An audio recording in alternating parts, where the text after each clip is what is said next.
Donc, un retournement de situation assez spectaculaire avant une élection clé en Suède, la Suède organisant ses grandes élections générales en septembre de cette année. Et bien sûr, c'est un pays qui, récemment, a même vu l'ancienne première ministre Magdalena Andersson, des sociodémocrates de gauche, appeler à l'envoi de l'armée. C'est dire à quel point la vague horrible de violence des gangs a vraiment ébranlé la Suède jusque dans ses fondements. Maintenant, ce que vous avez vu, c'est une coalition de partis de droite prendre des mesures décisives. Ils ont en fait supervisé une émigration nette hors de la Suède.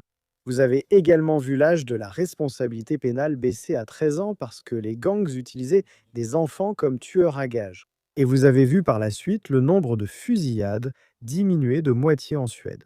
Le gouvernement souhaite également aller plus loin en retirant la citoyenneté suédoise aux chefs de gangs criminels.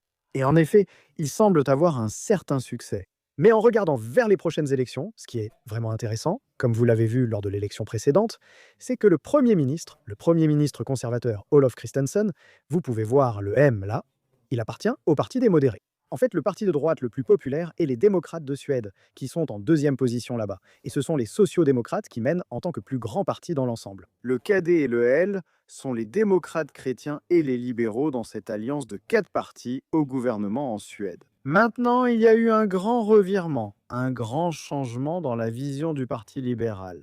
Parce que vous les avez vus dans cette coalition avec les modérés, dans cette coalition avec les démocrates chrétiens, ce qu'on appelle le bloc bleu. C'est soutenu par les démocrates de Suède, qui ne sont en fait pas officiellement au gouvernement, mais qui soutiennent et ont soutenu le programme de ce gouvernement.